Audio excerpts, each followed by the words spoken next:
Salutations everyone, my name is Kervane and this is my coding channel where I discuss the soft sides of coding. On the 27th of May, I created my introductory video and displayed the very first project I created. This program used if statements to do basic arithmetic with two numbers. It used cin to take in inputs and used cout to take in outputs. We discussed how immensely flawed the program was, but how it didn't matter because it was my introduction. I do stress that introductions are supposed to be fun. You can learn everything you did wrong later, but if you aren't actively coding the back end of an actual app that you intend to sell, it really doesn't matter.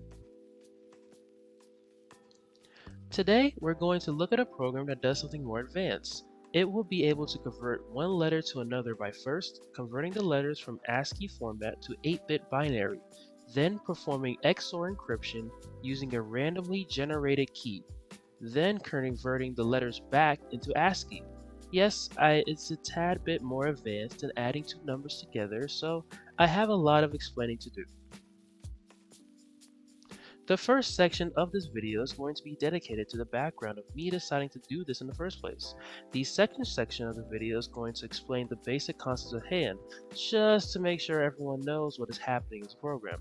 The third section of the video is not going to be dedicated to the program, but to the program surrounding the one you see right now.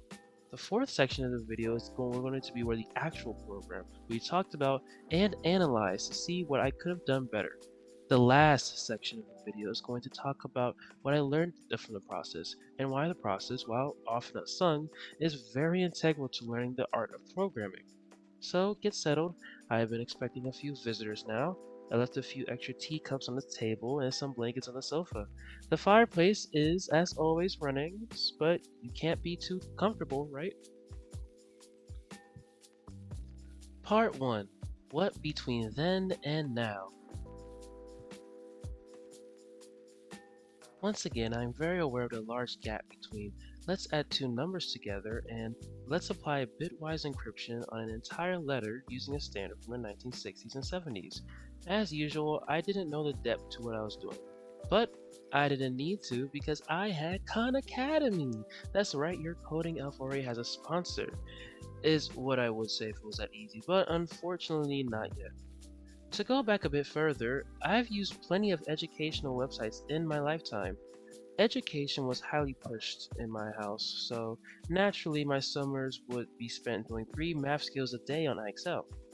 To go back further, in elementary school, my class had First in Math, in which we would practice a bunch of math skills like fractions, multiplication, and anything that did not involve the trig to x. I found that one particularly fun because it had a global leaderboard, and if you were to reach the top of it, you will get an award from the First in Math people. This leaderboard also went down to the country, state, county, school, and grade level. Fun fact, my mom had an account for her school that she gave me for the 8th grade class, so this 3rd grader was at the top of my unspecified location. There was one website that stood out though, and it was Khan Academy. Looking back, it was probably one of the best tools ever created in the 2010s, and I even used it recently to learn some linear algebra. It was, and to this day is, completely free, and is so high quality that the absolute heathens at College Board use it to host practice SAT exams. But by far, the greatest inclusion on that website was the inclusion of the unit of cryptography. Many people probably wouldn't agree with me, but the days I would spend watching or rewatching endless content on Ciphers and Alice and Bob exchanging messages were some of the best times of my childhood. If I had to name one of my hyperfixations, the concepts of cryptography land snugly between card customization in the 1st grade and coding in middle school. It wasn't helped that one of the book series I was also going through at the time made use of fun cipher puzzles as well. I hope you know this series, but The Genius Files is a brilliant children's book written by Dan Gutman that follows the chaotic summer of Coke and Pepsi McDonald. Genius kids in each of their own right, and now that I think about it, probably autistic like I am. The two were recruited to be secret agents by a spy organization and sent on missions to save America.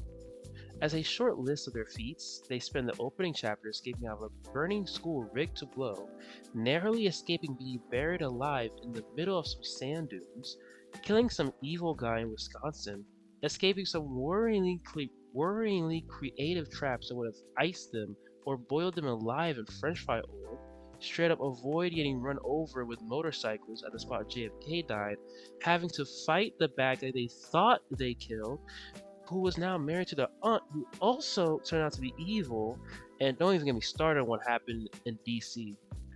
It, I could go on, but to sum it up, the power scaling range they're at least city level with their plot armor. If I'm being real, I'll leave a link to their books in the description in case you want to read. The point is, part of the fun with the books was finding ciphers. In the storyline, these ciphers were the clues they used to know what happened next, or what to do next, and they were written in a way where they taught the child how to do the ciphers while solving them. In addition, more ciphers were hidden on the insides of pages, and if you caught one, you could solve it on your own and decode a fun message. The books made ciphers fun, and in turn, cryptography fun. It's been so long ago since I read the series that it's a real chicken and egg thing which got me into it first, but Khan Academy didn't slack much either. In this specific order, I learned about the Caesar cipher, frequency analysis, the polyalphabetic or Victorian cipher, I forgot what that one's called, the one-time pad, achieving uniformity, the breakdown and reverse engineering of the Nazi encryption machine, and I think after that, the constants became a bit too complex for younger me. I still have fun watching the videos though. RSA encryption, pseudo-random number generation, and the prime spiral were also introduced to me, and a lot of the time was spent trying to figure out what was the highest prime number I could get to. Little did I know that the brightest minds in the world already had supercomputers working on that, but it's about the journey, as I always say. Last but not least, there was a short section on XOR encryption. From what I remember, I don't think I understood it, but it must have seemed simple because I was willing to try to code it anyway.